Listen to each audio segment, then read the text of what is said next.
She said I was abusive. Not behind closed doors, not whispered to a friend, but in full daylight, in front of people I respected, and worse, online. Within hours, colleagues stopped replying to my emails, neighbors looked away when I passed, and my own family began asking me if it was true. She weaponized the one thing I never thought could be turned against me, my own words.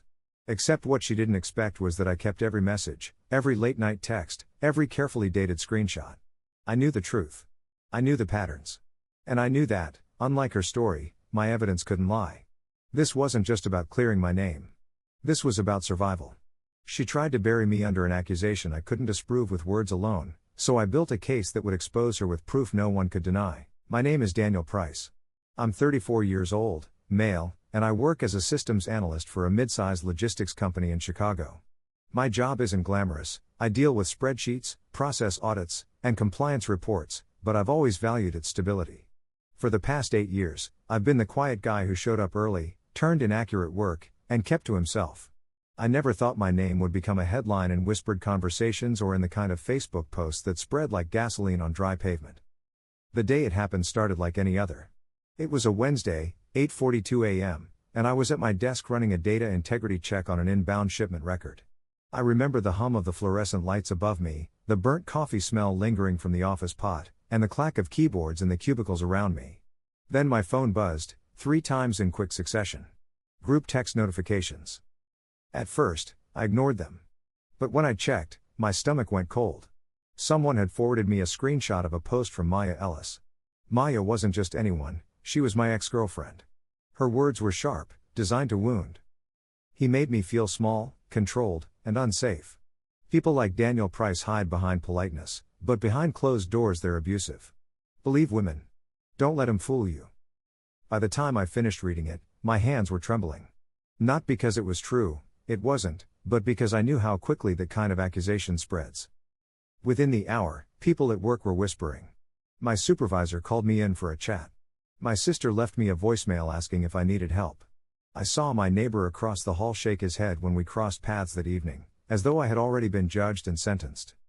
I sat alone in my apartment that night, the glow of my laptop screen the only light in the room, scrolling through the comments piling up beneath her post. Dozens of them.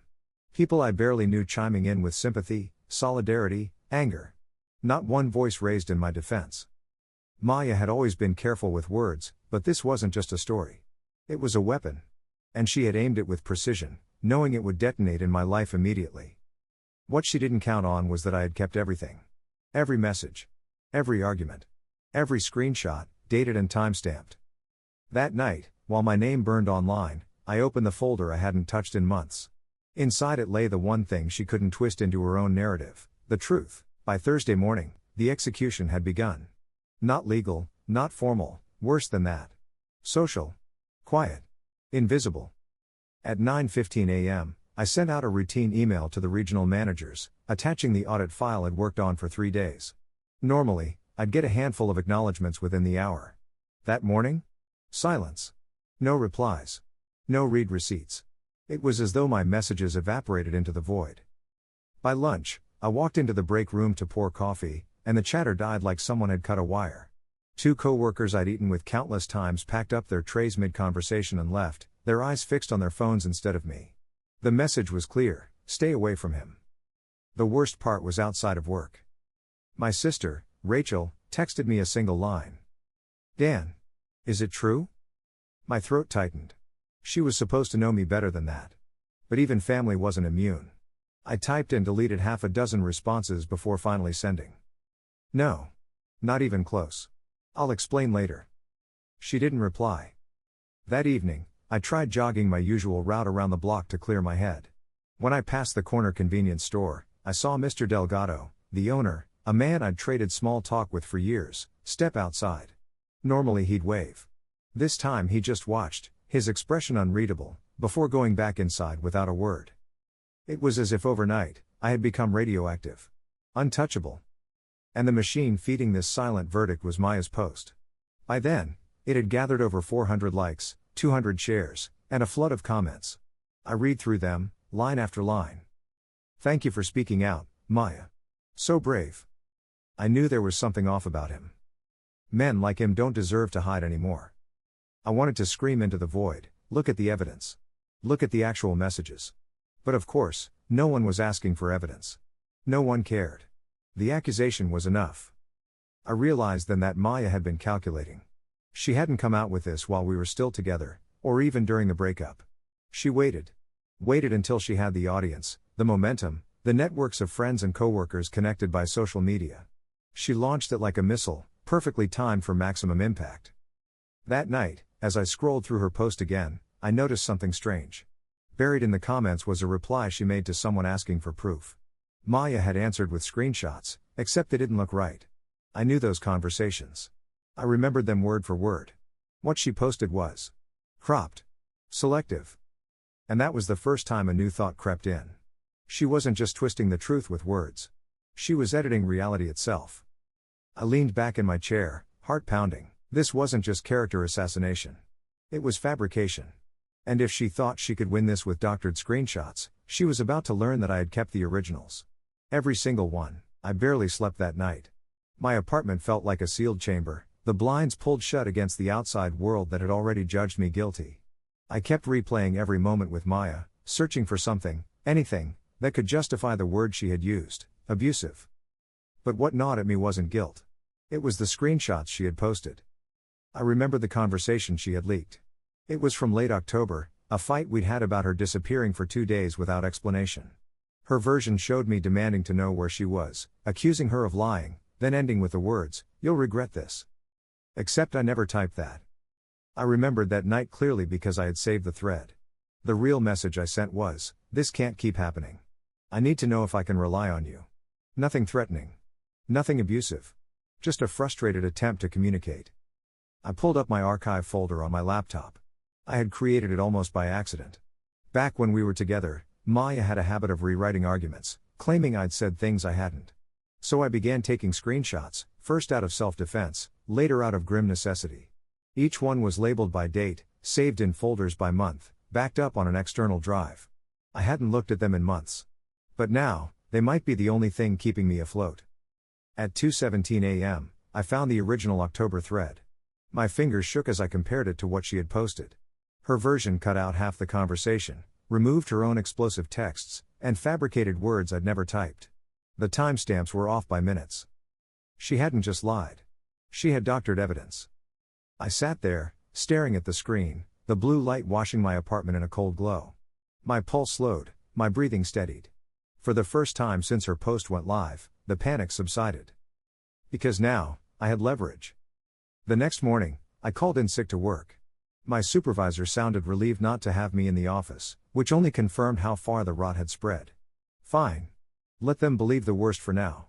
I had bigger priorities. I spread the files across my desk, external drives, cloud backups, old phones still loaded with years of texts. My living room turned into a command center. I wasn't just defending myself anymore. I was preparing for war. And the first battle would be fought with proof that no amount of lies could erase. I hadn't touched the archive since the breakup.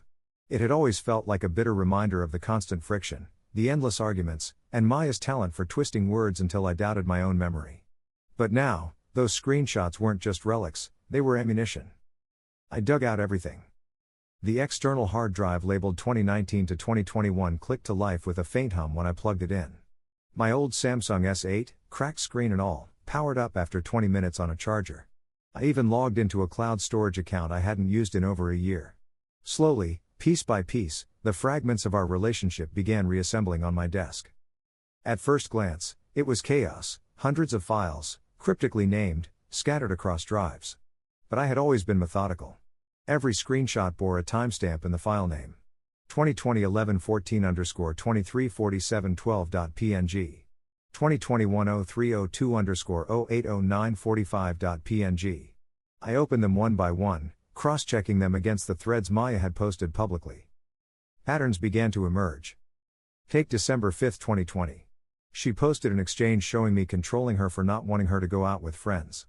Her version ended with my message, "If you go out, don't bother coming back." Except the original thread showed the full context. Her, "I don't want to tell you where I'm going. Just trust me." Me, "You've disappeared before without telling me. That's the problem." Her, "Stop acting like you own me." Me, if you're going to keep shutting me out, then what's the point of this? She had deleted her own words, altered mine, and presented it as evidence of control. The deeper I dug, the more blatant it became. Timestamps altered. Messages cropped. My words twisted into threats. And always the same pattern, her provocations erased, my attempts at boundaries rebranded as cruelty. By Friday evening, I had filled a 3-ring binder with printed comparisons. Left side, Maya's public evidence. Right side, the originals. I highlighted discrepancies in yellow, circled altered timestamps in red. On the cover, I wrote in black marker, case file, Maya Ellis. It looked less like a breakup and more like a criminal investigation. For a moment, I wondered if I was going too far, if maybe I was feeding an obsession. But then I remembered the silence at work, the look on Mr. Delgado's face, the unanswered text from my sister. This wasn't paranoia. This was survival. And once I had my vault assembled, I knew the next step, to test it. To release a controlled piece of evidence, something small, to see how people reacted when truth contradicted her narrative. I wasn't ready for the world yet. But I knew someone who still believed in me, or at least, hadn't cut me off completely. Rachel, my sister. If I could convince her, I could convince anyone. Saturday morning, I took the binder to Rachel's place. She lived in Oak Park, about a 20-minute drive from my apartment. The streets were wet with last night's rain, the kind that left everything smelling of damp asphalt and moldy leaves. My stomach was a knot the entire ride. I wasn't sure if I was about to convince her, or lose her for good. When she opened the door, her expression told me everything. Tight lips, wary eyes, a glance over her shoulder like she was making sure no one saw me standing there. Dan, she said. No hug. No warmth. Just my name. I held up the binder. I need you to see this. She hesitated, then stepped aside. Inside, her apartment smelled of coffee and lemon cleaner. We sat at her dining table, the binder between us like evidence in a trial. I opened it to the first page, Maya's doctored screenshot on the left, my original on the right. Rachel scanned them. At first, she looked impatient, like she was humoring me. But then her brow furrowed. She flipped the page. Then another. I watched her eyes dart between the cropped timestamps and the highlighted differences. Wait, she said, tapping a page. In hers, it looks like you're threatening her. But here. She slid her finger across to the original. You're asking her to talk things through. Exactly, I said.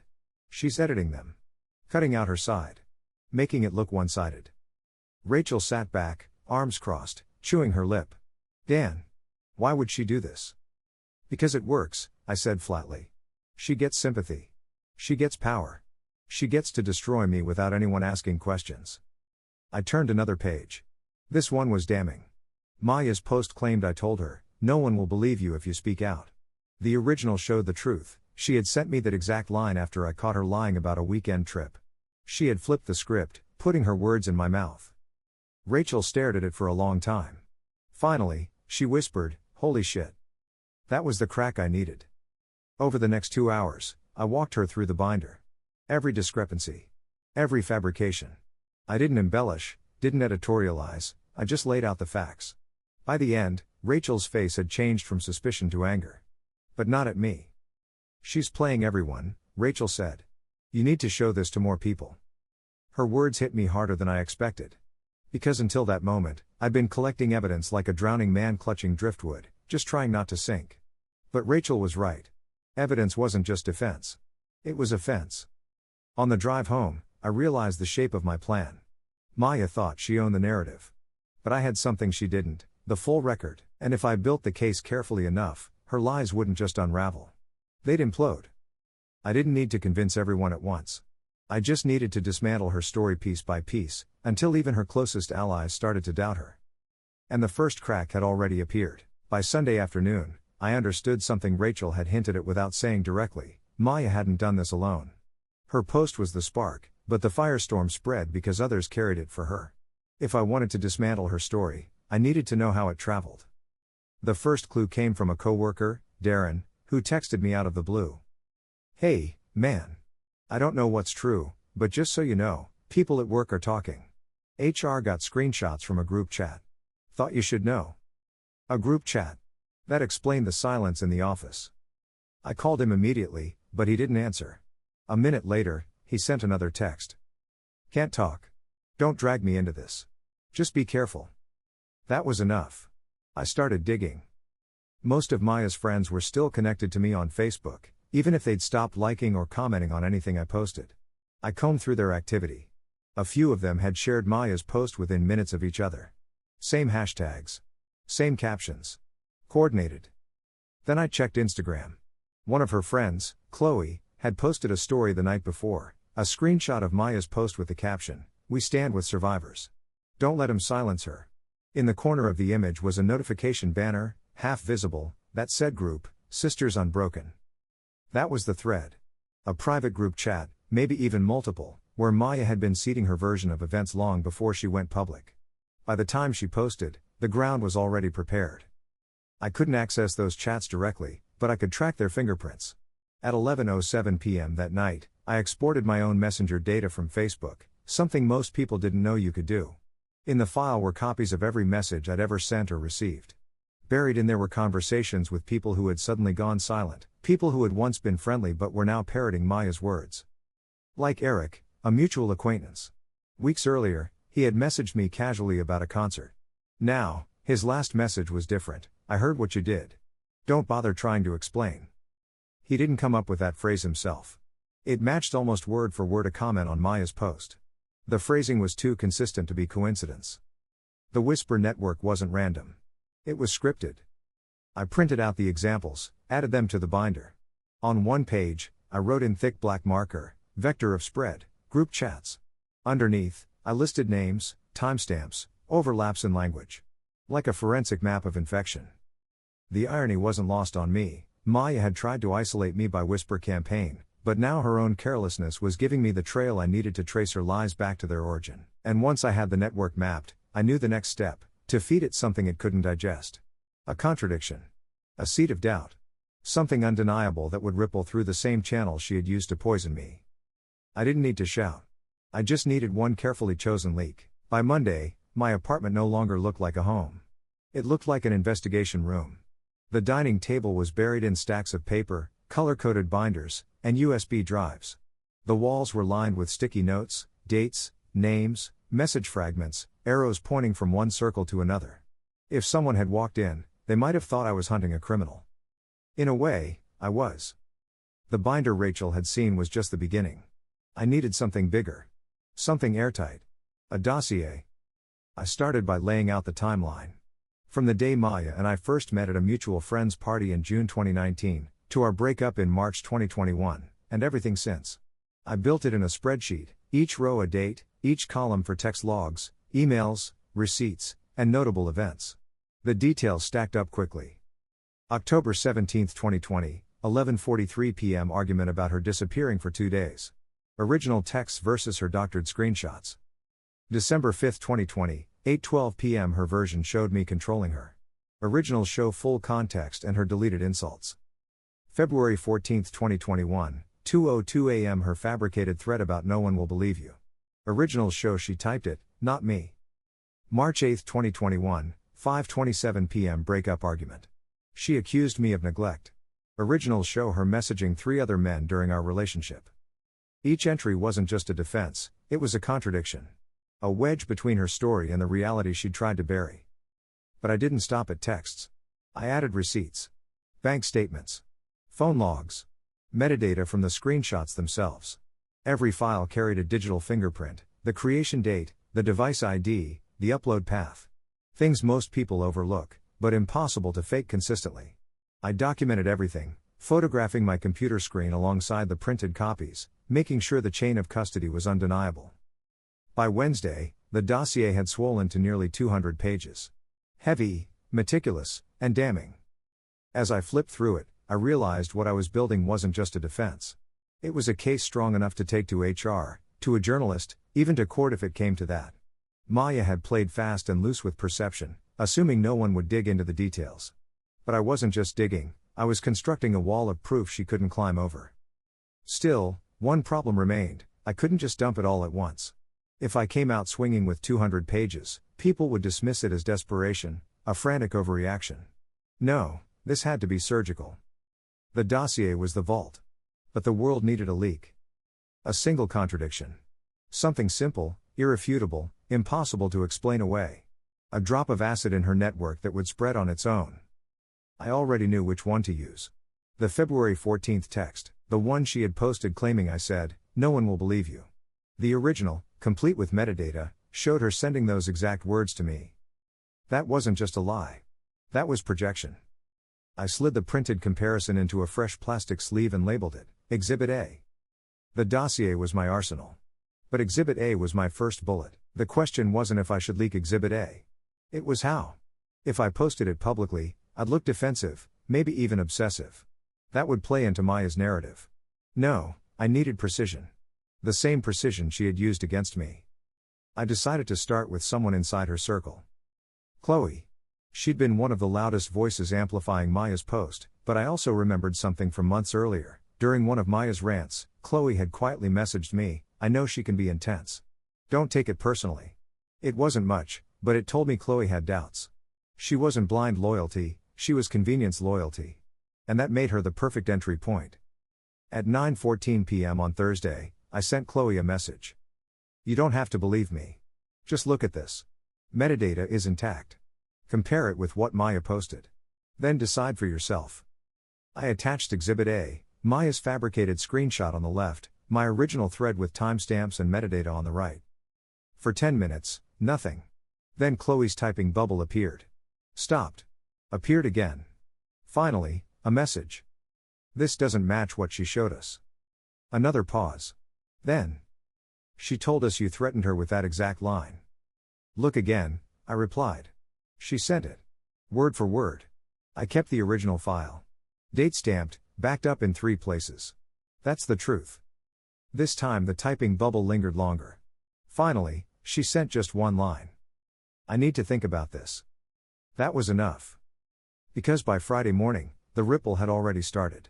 Someone I barely knew messaged me, "Hey, I heard there's more to the story than what Maya said. Is that true?" The whisper network was fracturing. What had once been a chorus was now a murmur. Doubt was seeping in. And Maya noticed. At 3:42 p.m., I got a text from her. The first since the breakup. "Stop harassing my friends. You think you can twist people against me? Won't work." I stared at the screen, almost laughing at the irony. She had spent weeks twisting people against me, and the second I dropped one piece of truth, she panicked. I didn't reply. Not yet. Silence was more powerful. Let her stew, let her wonder how much I had, let her imagine every possible leak. That night, I updated the dossier. Added Chloe's messages, printed the new thread, highlighted her line, "This doesn't match what she showed us." Another crack in the armor. For the first time since this nightmare began, I felt momentum shift. She had controlled the narrative with smoke and mirrors. Now, I was dragging her into the light. And light has no mercy for liars. I knew eventually it would come to this. Leaks and whispers could destabilize Maya's story, but if I wanted to end this, I had to face her directly. Not in a screaming match, not in the shadows of text messages, but face to face, where the evidence couldn't be ignored or cropped. The opportunity came sooner than expected. On Tuesday evening, she texted me again. "We need to talk. Stop dragging other people into this." I stared at the screen. Part of me wanted to ignore her, let the leaks keep spreading on their own. But another part knew this was my chance. If she thought she could intimidate me into silence, I'd give her the opposite. "Fine," I replied. "Tomorrow. Neutral place. 7 p.m. Café Onyx." The cafe was small, quiet, with wide tables and CCTV cameras covering every corner. Neutral ground, with documentation. I arrived early. Ordered black coffee, sat with my binder in a messenger bag at my feet. At exactly 7:06, Maya walked in. She looked composed, as always, hair neatly tied back, blazer sharp, the kind of confidence that had once pulled me in. She spotted me, hesitated, then sat down across the table. Her first words were sharp. "You're making this worse for yourself." I didn't respond. I pulled out Exhibit A, slid it across the table. Her doctored screenshot on the left. The original thread, complete with metadata, on the right. Her eyes flicked down, then back up. She didn't touch the paper. "You're obsessed," she said flatly. "This is exactly the kind of controlling behavior I told people about." I leaned forward. Calm. Steady. "That line, 'No one will believe you,' you wrote that, Maya. Not me. The metadata proves it. Time. Device ID. Everything. You lied, and you know it. Her jaw tightened. She looked away, staring out the window. For a long moment, she said nothing. Then, almost too quietly, "No one will care." The words hung between us. For her, it was a defense, an attempt to minimize. For me, it was a confession. She knew the evidence was real. She just thought she could get away with it. I clicked my pen, wrote the exact quote on a notepad: "No one will care." Date, time, location. Documentation. Then I placed the notepad on top of the binder, where she could see it. Her composure cracked. "You're insane," she snapped, pushing back from the table. "If you think anyone's going to believe your little files, you're pathetic." She grabbed her bag and stormed out, leaving her coffee untouched. But she'd already given me what I needed. Not an apology, not an admission, but something better. A line that revealed her arrogance, her belief that truth didn't matter as long as she controlled the story, and that arrogance would be her downfall. Because the cafe had security cameras. And those cameras had audio. By the time I walked out, I knew exactly what my next step was: take her words, the proof she'd given me with her own mouth, and make sure people did care. I didn't sleep much after the cafe. I kept replaying her words in my head: "No one will care." That wasn't just cynicism, it was strategy. Maya believed that perception outweighed reality, that sympathy drowned out facts. And up until now, she'd been right. But arrogance leaves fingerprints. The next morning, I drove back to Café Onyx. The manager, a middle-aged guy named Henry, had always been friendly with me. I ordered a coffee, waited until there was a lull, then asked, "Do your security cameras record audio?" He hesitated. "Depends why you're asking." "I had a meeting here last night," I said carefully. It got tense. "I just need to know if you keep the recordings." He studied me for a moment, then nodded. 2 weeks retention. Audio and video. Why? I didn't explain everything, but I gave him enough. He agreed to save the clip and, after some paperwork, provided me with a copy on a USB stick. Timestamp, 7:06 to 7:19 p.m., Tuesday. Clear as day, Maya's voice saying, "No one will care." It wasn't a smoking gun, but it was a crack big enough to wedge the rest of my evidence into. Now came the decision: where to take it. HR? Risky. Corporate bureaucracy tends to side with the loudest voice, and Maya's post had already poisoned the waters. Court? Too early. I needed something more neutral, something credible in the public eye. I thought of a journalist. 6 months earlier, I'd met a local freelance reporter, Carla Mendez, while working on a logistics case study she was covering. She had a reputation for meticulous fact-checking, the kind of person who loved documents more than drama. If anyone would dig past the surface, it was her. At 2:14 p.m., I emailed her. Subject: story you need to see. Carla. I know you don't cover personal disputes, but this isn't just personal. Someone has fabricated evidence to destroy me. I have the originals, screenshots, metadata, receipts, and now an audio recording that proves she knows the truth won't hold. If you're interested, I'll give you full access to the files. If not, at least hear me out before dismissing this. Daniel Price. She replied within 2 hours. Short, professional, bring me everything. Tomorrow, 10 a.m. my office. That night, I didn't pace. I didn't spiral. I sat at my desk, assembling the binder, the drives, the spreadsheets, the audio file. I packed it all into a black briefcase, labeling each folder like an investigator preparing for court. When I walked into Carla's office the next morning, she didn't waste time. No pleasantries. She gestured to the table. Show me. For 2 hours, I laid it out. The doctored screenshots. The originals. The metadata. The whisper network, and finally, the audio clip from the cafe. She listened, asked sharp questions, verified timestamps herself on my laptop. When it was over, she leaned back, tapping her pen against the desk. If this checks out, and from what I'm seeing, it does, you've got more than a defense. You've got a story. Her eyes narrowed. And she's not going to like it when the story isn't hers anymore. That was the moment I knew the tide had turned. I hadn't just survived. I was about to expose her. The article went live on Sunday morning. Carla didn't sensationalize, it wasn't her style. The headline was simple, almost clinical. Digital forensics uncovered doctored screenshots in abuse allegation dispute. But the content? It was devastating. Carla laid out everything with precision, side-by-side comparisons of Maya's doctored screenshots against the originals, Full metadata analysis, corroborating receipts, and the audio clip from the cafe where Maya admitted, "No one will care." She blurred names where necessary, kept it professional, but the thrust was undeniable. The person who had claimed to be abused had fabricated evidence. The reaction was immediate. By noon, the article had been shared hundreds of times on Twitter and Reddit. Tech forums dissected the metadata analysis. Digital rights advocates praised the documentation. Even people who didn't know me were commenting, "If these receipts are real, this is one of the most meticulous takedowns I've seen." At work, the silence broke. My supervisor called me into his office, not with suspicion this time, but with a tight, uncomfortable apology. HR wanted a statement for the record, and though their tone was still bureaucratic, the shift was obvious. I wasn't the pariah anymore. But the biggest cracks appeared in Maya's circle. Chloe unfollowed her on every platform within hours. Eric, the one who had once told me don't bother trying to explain, posted a vague but cutting status. Turns out not everything is what it seems. Check your sources. The whisper network that had once spread her story like wildfire was now echoing with doubt, suspicion, and betrayal. Maya, of course, tried to fight back.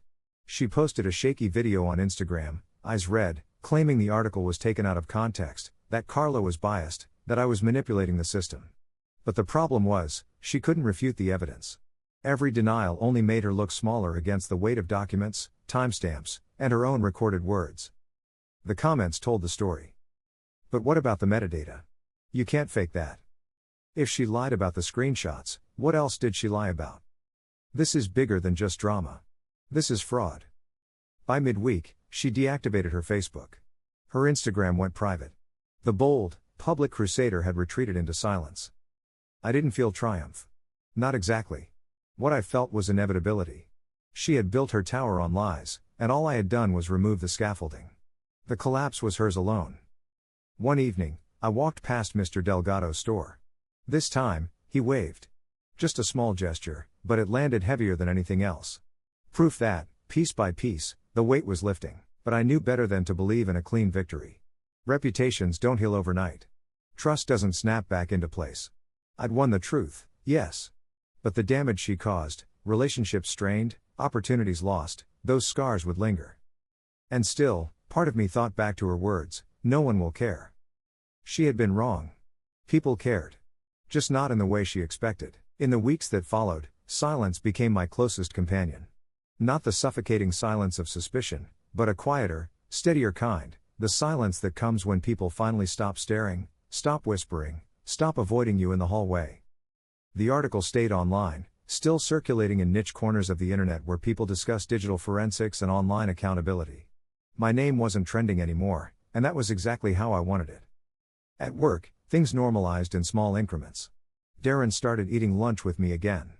HR formally closed the investigation, their memo carefully worded to avoid admitting how quickly they'd believe the worst. My supervisor stopped looking through me and started talking to me again, though his voice carried the awkward stiffness of someone who knew he'd failed. Rachel, my sister, was different. She came over one Friday evening with takeout and 2 bottles of beer. No lecture, no apology, just her presence. We ate on my couch in front of the muted TV, and when she finally said, "I'm glad you fought back," it was the closest thing to healing I'd heard. As for Maya, she disappeared. No posts. No new accounts. No word through mutuals. It was as if she had evaporated, leaving only the crater her lies had carved. I didn't chase her absence. I didn't need to. Because this was never about revenge for me, not really. It was about survival. Clearing my name. Taking back the ground she thought she could salt so nothing would ever grow again. But survival leaves scars. Friends who had cut ties didn't come back. Some colleagues kept their distance. The word abuse doesn't wash out easily, even after it's proven false. That stain lingers in the air, faint but permanent.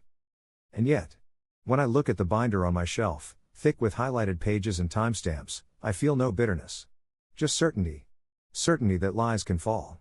Certainty that evidence matters. Certainty that, no matter how loud the accusations, the truth can still find its way to daylight. I don't celebrate. I don't gloat.